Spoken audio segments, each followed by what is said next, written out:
What if I told you that one of your clearest, most vivid childhood memories never actually happened? I don't mean you've forgotten parts of it or misremembered a few details. I mean it's completely fake. A fiction created by your own brain without you ever realizing it. We tend to trust our memories like solid evidence in a courtroom. If we can see it clearly in our mind's eye, if we can feel the emotions tied to it, it must be true. Right? Well, modern science is uncovering something both fascinating and a little terrifying. Your brain has the power to invent entire memories from scratch, and these fabrications can feel just as real, just as authentic as your genuine experiences. And here's the kicker. Once these false memories are locked in, even concrete proof that they never happened might not be enough to erase them. You see, your memory doesn't work like a video camera, perfectly recording events as they unfold. It's much more like a creative writer or a story editor. Every single time you recall an event, you're not just playing back a file. Your brain is actively reconstructing the memory. It reassembles the pieces, and in the process, it might add new details for context, trim away others that seem unimportant, and seamlessly fill in any gaps with what it thinks probably happened. It's an unconscious editing process happening every time you reminisce. Now, take that natural story editing function of your brain and add a few powerful ingredients. A little bit of suggestion from someone else, a healthy dose of repetition, and a strong emotional charge. Mix them all together, and poof, a false memory is born. It's a recipe for self-deception that works surprisingly well. There's a famous psychological experiment that perfectly illustrates this.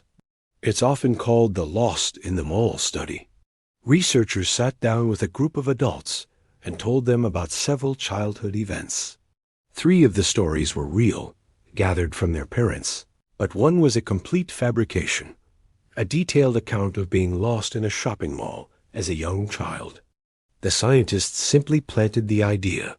At first, most participants said they didn't remember it, but the researchers gently encouraged them to keep thinking about it over several sessions. They were asked to try and picture it, to remember any details they could. The results were astounding.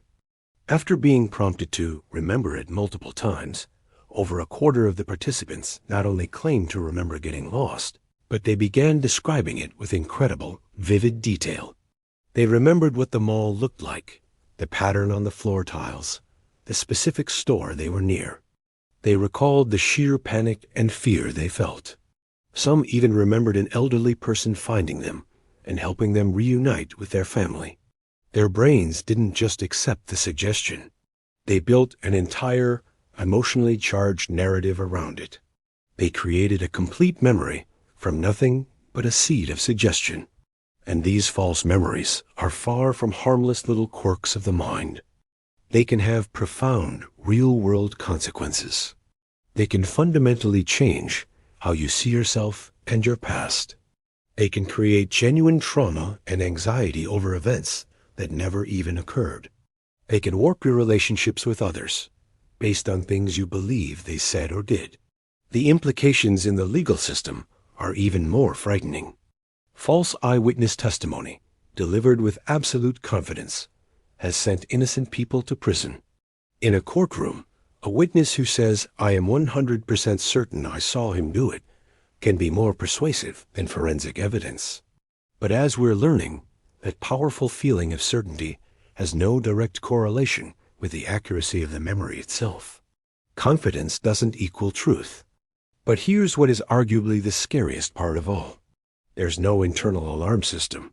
When your brain serves up a false memory, it feels identical to a real one. There's no warning label, no glitch in the matrix, no nagging feeling of doubt that tells you something is off. Your brain doesn't whisper, "Hey, by the way, I totally made this one up." To you, the person experiencing it, the fabricated event and the genuine one are indistinguishable. Both feel 100% real. So the next time you're telling a story from your past and you find yourself saying, "I remember it so clearly, it was like it happened yesterday," maybe take a brief pause. Ask yourself, did it really happen that way? Or is it possible that your brilliant, creative, storytelling brain quietly rewrote a little bit of your personal history? Because sometimes the most convincing lies we ever believe are the ones we tell ourselves. Thanks for watching. If this made you think, consider subscribing for more deep dives into the mysteries of the mind. See you next time.